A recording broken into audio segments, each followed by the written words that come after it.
I recently saw the Mountaintop production through Selah Theatre Project, and I stepped away with two things. First, it was a joy and a pleasure and a gift to watch Eric and Joe take the stage. The chemistry between them, the love and respect between them brought such depth to the show and to the story.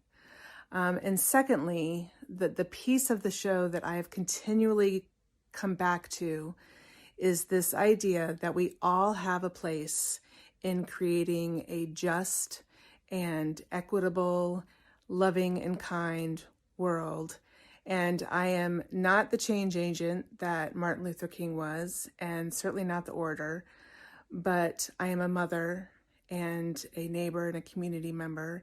And I too have a vision of a kinder, gentler world.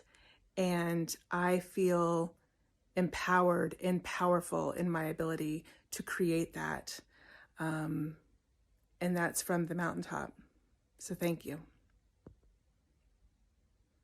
Hey everybody, I'm so excited to be sitting here with two of the most well-known actors in the Shenandoah Valley, Eric Lee Santiful and Joanne Thompson. They'll try to deny it, but it's true. They filled houses. But we just finished the production of The Mountaintop by Katori Hall at Laurel Ridge Community College in community partnership with Coming to the Table, Northern Shenandoah Valley chapter. And also it was produced by Ann and Frank Murphy, who are members of the local chapter of the NAACP. We were supposed to start this process a year ago. We did start the process a year ago. And it seems like from many conversations that I've had with folks that knew the process and what happened and how we got to this point, it seems like the universe kind of made it a point to put it in time for such a time as this. Would you agree or disagree with that? Absolutely. God makes no mistakes. Everything happens for a reason. Yeah, I found it very interesting that we definitely, as artists, were preparing for a big hoorah with the anticipation of doing the show the weekend before Martin Luther King Day and the weekend after. And just now I was reading up on some news articles. I've been trying to stay away from the news, but the Martin Luther King Jr. National Holiday is kind of on the chopping block for federal employees coming up here soon. Of course. So it's kind of important that we continue to tell stories that reflect our community and continue to diversify as many voices as we can on stage. But I think when people think of diversity, they automatically think of race. And one thing I think that was very clear with the Mountaintop that I think Katori did a great job with was describing all the many different marginalized communities that Dr. King either fought for or what he believed in.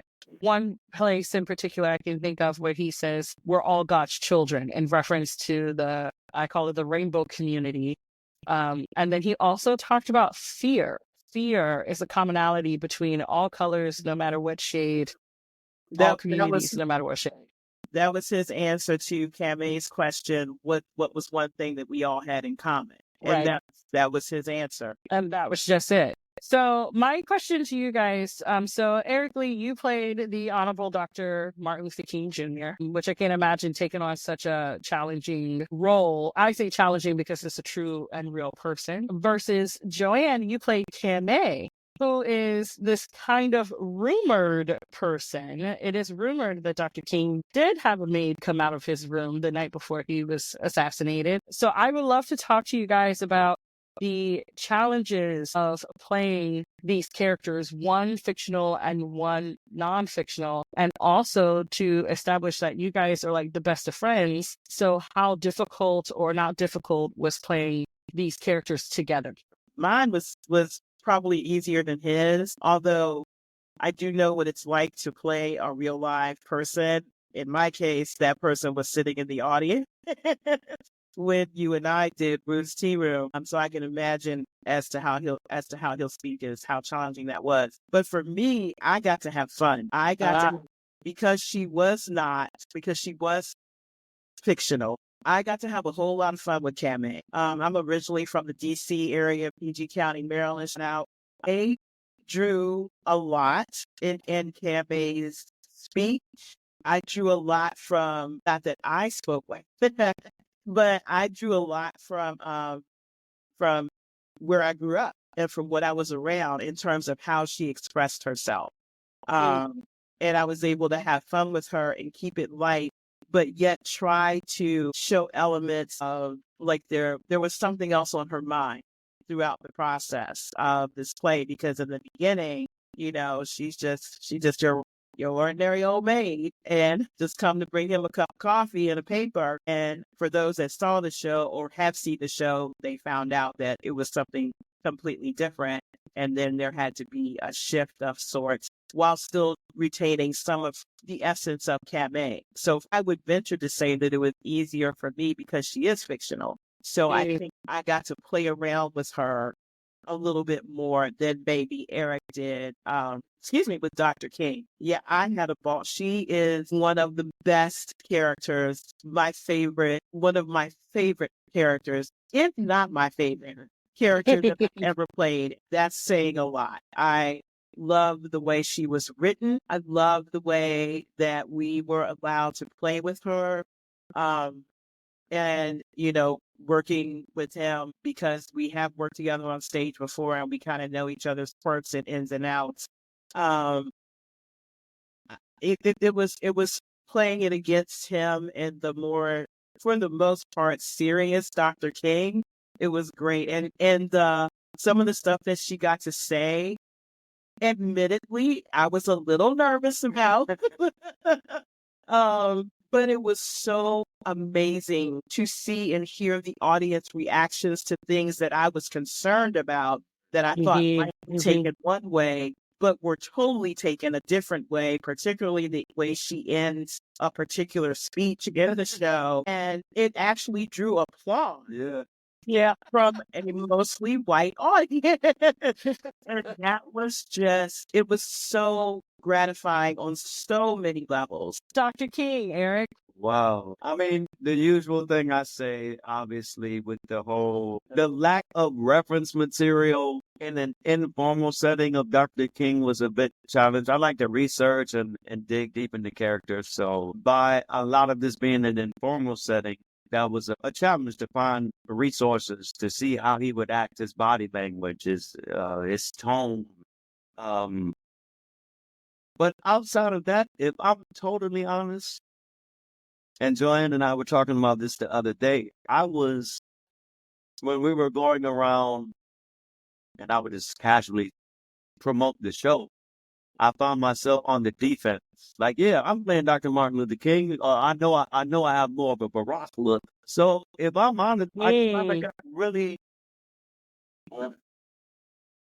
maybe not so much conscious, but now looking back, I was really concerned. I wanted to have some type of look, but then after a while, just going through the process, that just lessened and lessened, and it was just like I wanted the inside of him to shine out more. Right. So, I think that's the beauty of how Katori wrote Martin. It was such a relaxed version of what we have seen of Dr. King. And it's funny because she even wrote him, whenever he answered the phone, Dr. King. All right. It completely shifted his perspective on what we call code switching, right? Right. From being a preacher to being an actual man, and to see both sides of that, of him. And you and I had this conversation, Eric, because you were worried about like the hair. Right. Yeah. And you sent me a message, and I was like, Eric knows me way better than that. I would hope that the story is always the central focus. And I feel like, and I hope I communicated that well, that I really love to create an environment for audiences where they really have to rely on their imagination for everything else that is not story focused. Right. And not one audience member that I spoke to said anything about it. That. When we were doing the post-mortem, I was just going to say that single person that I spoke to after the show, who had seen the show, not one person, because this man is not built like Martin was. This man does not have the hair that Martin does. This man does not look, he does not physically, he does not embody Martin at all. But one person said, yo, Eric did a great job And I can't believe, that he did such a great job, even though he didn't look like nothing. Yeah. There was no mention of any of that at all. Because they were He's so my friend. engaged. Yeah, they were so engaged They're with the so story. engaged. Yep. I think that's Yeah. one of the most beautiful things. And I think the one thing that Selah does well is that we really, really, really do our best as ensemble and actors to tell the story as true and as powerful as we can, because that is what will hold and cling to your audience's memory for time. I will say, Eric and Joanne, I think you both did a great job. One, Joanne, of convincing audiences that Camille was a real person and really that this was an actual story. This is something that they were witnessing. One audience member said that they felt like a fly on the wall, like they were actually watching and taken back. And I think, Eric, with you centering yourself with Martin and his humanity, I think that everyone was able to see him in a completely different light than what they have been known or taught, if that makes any sense. Yeah. All right, we're going to take a quick pause right here and we'll be right back. Discover a new way to experience theater with Sip and Savor, a live theatrical sitcom where laughter meets drama over a cup of tea. With a talented cast and engaging storylines, each monthly performance offers a unique blend of humor and heart. Don't miss out on February 22nd, 2025 at the Hideaway Cafe for this one-of-a-kind experience. Grab your seat and join the fun at Sip and Savor. Hi, my name is Stormy Webster. I live in the suburbs of Atlanta, and about 2 weeks ago, I had the privilege of seeing Blue's version of The Mountaintop. I had seen it one other time here in a local theater. What is so fantastic and what was amazing about seeing the show again is just how powerful it is. The messages that seemingly were messages that seemingly needed to be spread in the mid to late 60s, they are still so vastly important and significant to what is going on today. Hey, Tammy here. I wanted to talk a little bit about The Mountaintop that I just saw. I cannot be more grateful that this production happened. What I can tell you is it was a rough week for a lot of us. There's a lot going on in the world right now. There's a lot of feelings all over the place. And as I was sitting there, putting myself together, not feeling that great about things, to walk into this production, to see so many amazing people, talented people, good people, people wanting to have conversations, amazing actors that put everything on the line. Their heart and soul was in that production. I'm back with Eric Lee Santiful and Joanne Thompson, who just finished premiering The Mountaintop by Katori Hall in the Shenandoah Valley. We are the first company to present The Mountaintop. All thanks to Anne and Frank Murphy for believing in the story and believing in us to put on the story, which no pressure at all, right? None at all. We started tapping into the response of the audience and how they felt with the show. One of the major themes of the show, I believe, and feel free to chime in and disagree, is the humanity of Dr. King, kind of taking him off of the pedestal that we have put him on. I call it the magical Negro. We've put him on this pedestal almost saint-like, and I think we were able to take him off of that pedestal even for a moment and say he is just as human as you are, and that the call that he had on his life, we also can have on our lives. So we can also promote change or be agents of change despite being imperfect. I think sometimes, I know I am that way. Sometimes you want to be completely perfect before you do a thing, but you're called to do that thing in your imperfect way, and it's unsettling, completely unsettling. But what do you think some of the major themes were for the show and the response from the community as you guys witnessed? Well, aside from the obvious theme of Dr. King's humanity, I think also for me, that calling, that message from whatever people believe in, the message from the universe, from God, wherever you think you get it from, it doesn't always look like you think it's going to look. And also that how it comes to you, it may be in an imperfect way. And I think also, that was something that struck me like the other night. I've been processing this show literally since we closed. I am currently in mourning. I am Says every actor after any show that they're in love I with. haven't been like this for a really, really long time. And this show, yeah, I am in major mourning for this show. But yeah, that, and I think because Dr. King alludes to or believed in or whatever, like we're all alike, we're all more alike than we think we are. And sometimes we hear that, and given whatever political climate, disagreements, this and that, people don't want to hear that because they're in their feelings about this thing or that thing or the other thing. But I think if they settle down and they take a beat and they really think about it, like we're all human. We all have weaknesses. We all have hopes and dreams and fears. And I think if we could just take the time to educate ourselves, to have empathy, to realize that we are all on this, we're all in this together. And let's figure out a way to coexist, to make it a better world. Let's figure that out. Let's listen to each other and really, really hear each other.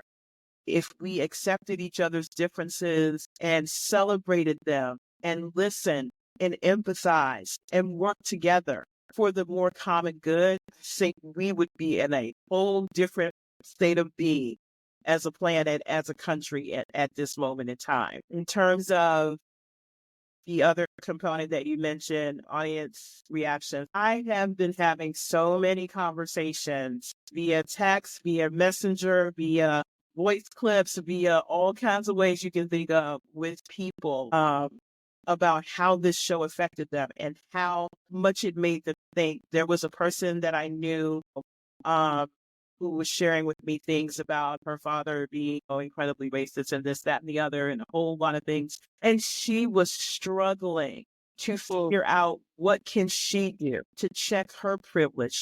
She felt like her white privilege was like dirty. She felt like it was something that she couldn't get. Like she was seriously processing everything she saw, and everyone that I have spoken to, those who could speak, some people just came out and greeted us and literally just collapsed into our arms and could not speak. So I suspect there may be more conversations with people going down the road a few days later or weeks later once they've settled their thoughts. But most of what I have gotten is just this deep thought that people have put into how they thought, how they were raised to think, how they move through life, and that this play showed them so much that they're still trying to process it, and they're still trying to figure out what can they do to be a better person, to be a better steward, to be worthy of, what can they do to pass on the baton. I've had so many people say to me, I'm going to do my best to pass on the baton. That's been the main thing that I've got. Yeah, definitely. For me, one message that grew on me more and more was that anybody can pick up the baton.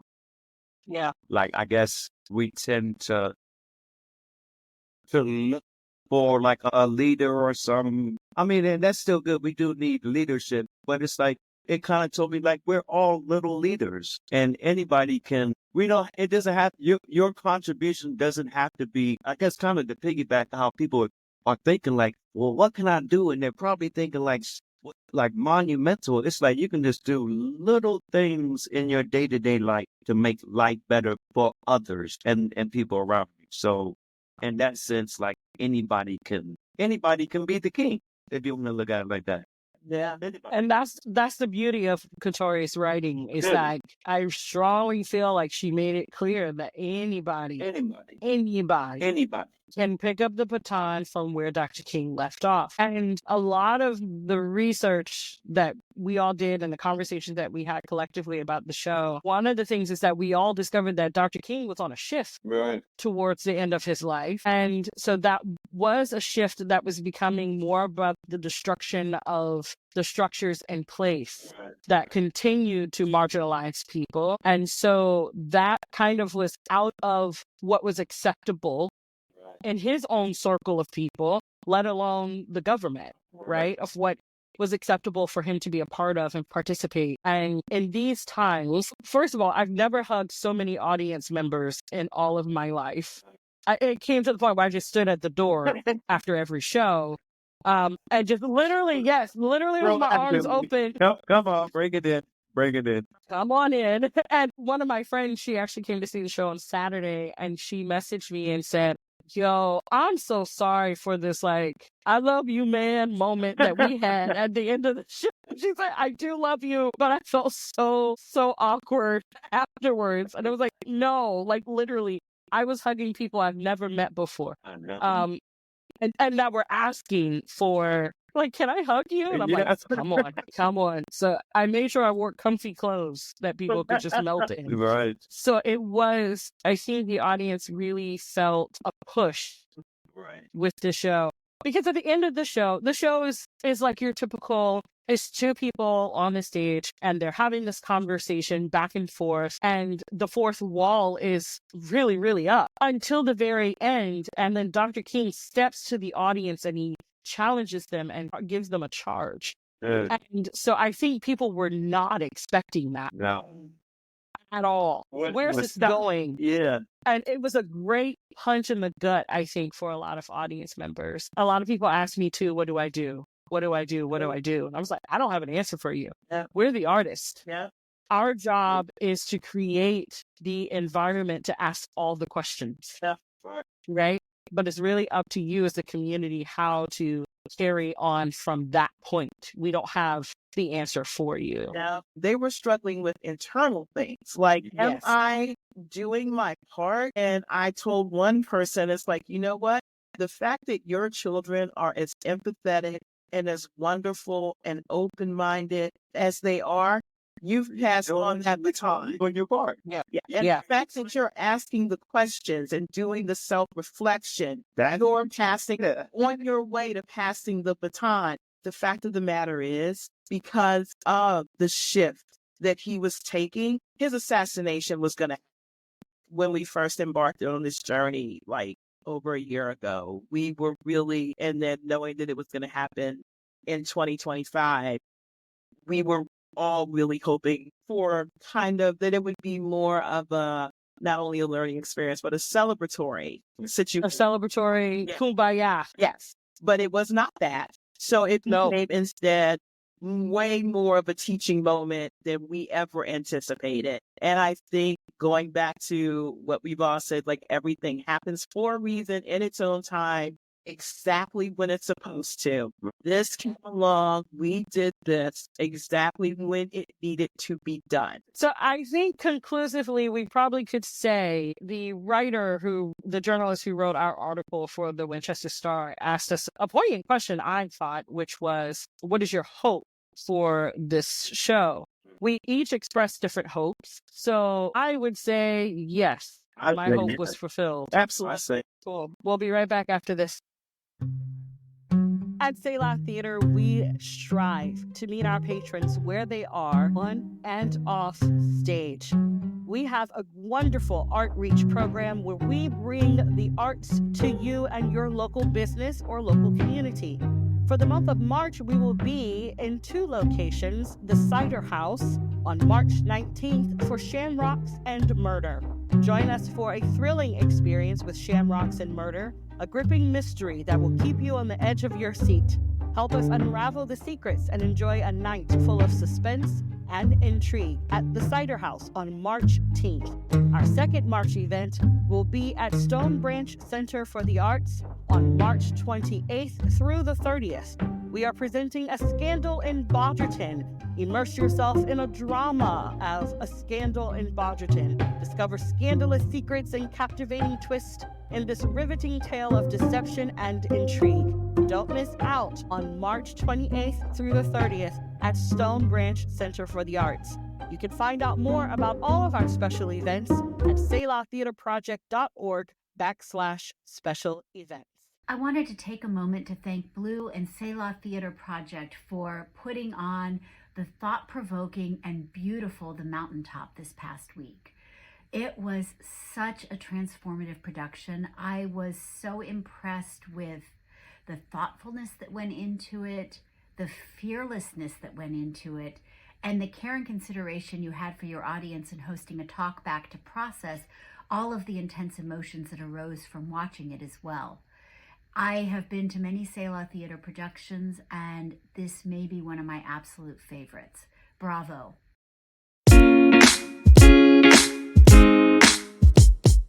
I am so grateful to be sitting with Eric Lee Santiful and Joanne Thompson, who are joining us as they recover and mourn the ending and closing of The Mountaintop, which is hilarious to me in a way because I hear Frank on the last day. He came up to me. First of all, he cried every night that he came. And he came up to me afterwards and said, just let us know when you want to do it again. Yeah. And so they're... I'll do it tomorrow. They are ready to produce again whenever. I think it's interesting when one of the biggest critiques that we received as a company, and I've expressed this with you guys before, is that we do tough pieces. Not everybody wants to come and see toughness all the time, which is not accurate. We do some fun, well, not fun, but some pieces that are not as tough or hard. Everything we do usually has intention, except for like the murder mysteries. They have no purpose. They're just fun. They're just fun. But beyond that, every show is set with an intention and with purpose, reaching some type of community or connection with some kind of community. And Eric, kind of like how you were talking about with defending, how you look more like Barack versus Martin, is how I am with Selah. I am constantly defending her. Recently, I've had to have that conversation with myself. Why are you defending what you do? Are you ashamed of what you do? Or is it just because you're not appeasing to the masses, right? So what would you all say to maybe an artist like me that struggles with think pieces that are tough, difficult? We were just talking about how many rough and tough pieces you two have done together with Selah too and outside, but Laramie Project, Guess Who, Fences, which by the way, I found out historically with Fences, we were the first all-Black theater ensemble to present a theatrical piece since 1949. 1949 was the last time in the Shenandoah Valley. Yep. Wow. In 1949, that was the last time an all-Black ensemble did a theatrical piece. And we picked up that baton in 2018. Yeah. Wow. Yeah. That's like impressive and sad. It's like All at the same time. No all Black. That's the 70s. Exactly. Yeah. So Fences, Fall of Heaven, The Last Days of Judas Iscariot, which I really thought would go get me kicked out of town, and it did not. Trouble in Mind, which was one of my favorites. Night Mother, which Joe and I did. Yes. Together, and Ruth's Tea Room, which is another one that Joe and I did with Eric and the ensemble. And so we do a lot of tough pieces. It's intentional, but for artists that may be struggling just a little bit with fulfilling their call and their purpose with think pieces or awareness pieces or social justice pieces that may not leave you feeling like you're full of candy and rainbows. Why do you do this work, and what kind of encouragement could you give that type of artist? I kind of look at it like tough love, like in the big picture, like you might, or kind of similar to like we don't all see eye to eye, but it's like if you have an art that you believe in, everybody might not understand it. But if you believe in it, they'll at least respect you. They might not even agree, but I guarantee if they see that you believe in that, they're going to have respect for it. They might even say, I don't really care for it, but I respect what they're doing. They can see it or feel it more than to see it. So I would say that for an advice. Just, it sounds kind of corny, but just believe. Or kind of like acting. Like if you don't believe in what you're acting, the audience isn't going to believe. So I guess that just on a bigger scale, like with your content, just, I guess, believe. Yeah, I agree with that. For me, um, I am at a stage of my life where, and I knew, and I thought this even before this play, but then with this play, with the passing on the baton and all of that, and what it doing your part, for me, this is my way of passing on the baton. I do it through my art. I do it by being a part of story, whether it's a large part or a small part, being a part of story. I was a very small part of Diviners, for example, but that was a story that needed to be told as well. I like to pick stories that have meaning for me. And I'm speaking to artists out there, like if you don't find something that you believe in, like Eric said, if you don't find something that you believe in and that you can accurately portray from your core, you're going to lose your art. The audience is going to see. I do these stories and they're tough for some people to hear. They're tough for some people to see, but there's also, it's not all gloom and doom. Even Night Mother, Right. which was a story about suicide, that wasn't all gloom and doom. There was a lot of funny moments in Night Mother. I just feel like that's life. We laugh, we cry, we get frustrated, we work, we mess up. We're telling stories of life. And some of those stories just happen to focus on a specific community.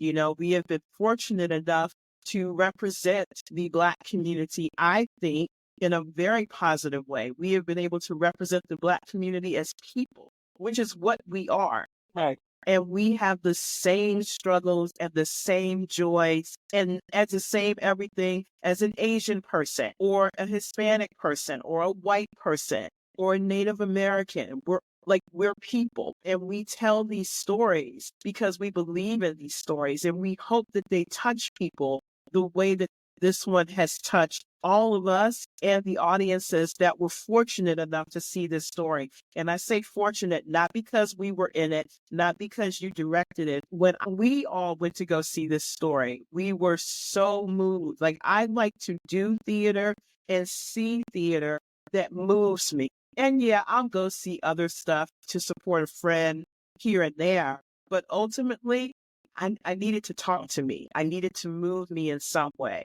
And so I hope that in some small part, I can do that for audiences. I think it's so important that folks understand that art is so diverse in perspective. And the art that some may be used to is perfectly fine. I was a music theater major. Yeah. And I remember one day going to my acting mom and mentor, Baudet, and saying to her, there's got to be more to this.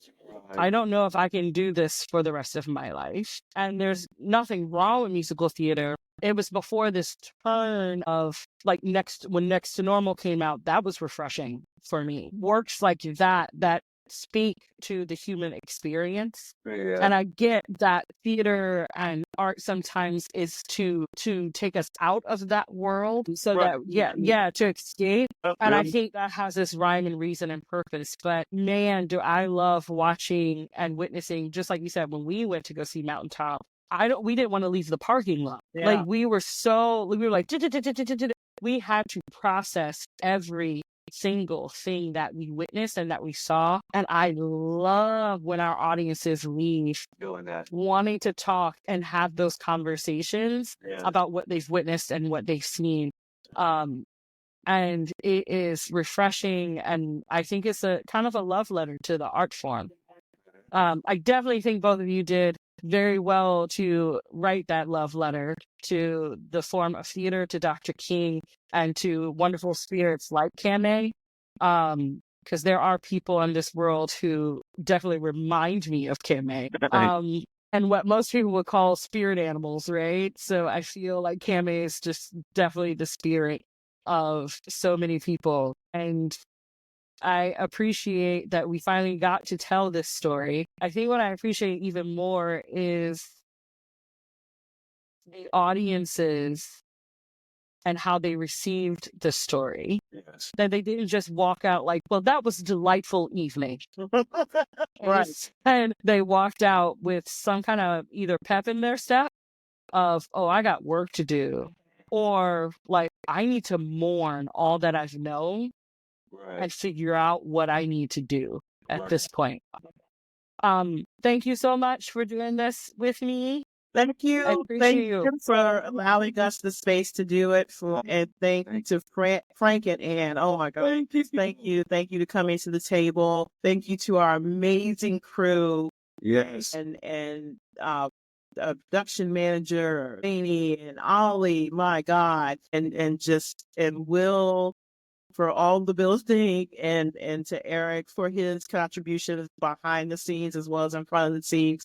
I cannot think of another person, and it's no disrespect to anyone else that I've ever acted with, but because we are such good friends, I cannot think of another person that I would have wanted to tell this story with.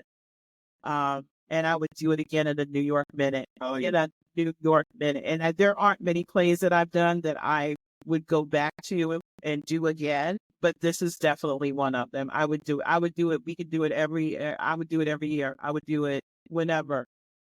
Yeah.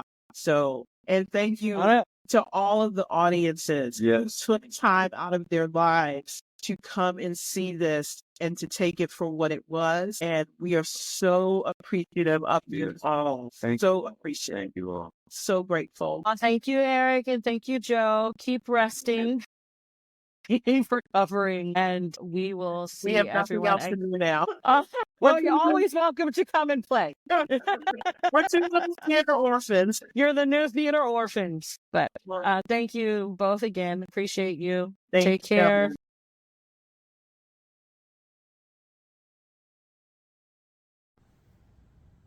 Hi, we are Melanie and Andrew Turner, and these are our thoughts on the Mountaintop, put on by Selah Theatre Project.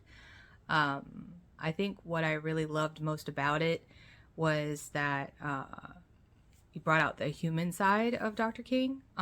He is, he's an American icon. He's an American hero, as he should be for all that he did.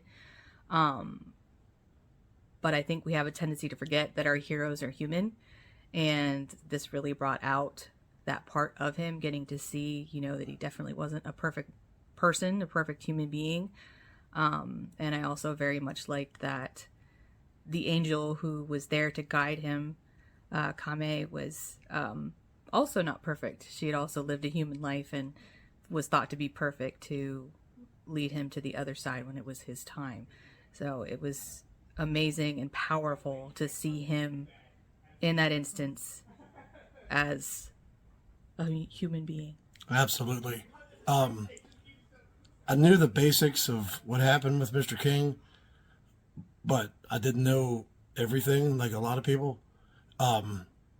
Those two actors did a phenomenal job, and they actually made it seem like you were there in Memphis on Mr. King's last night. And thank you for tuning in to Theater Talk, hosted by Blue Dozier, brought to you by Selah Theatre Project, where the magic of theater comes to life. Stay inspired, stay engaged, and keep the love of theater alive.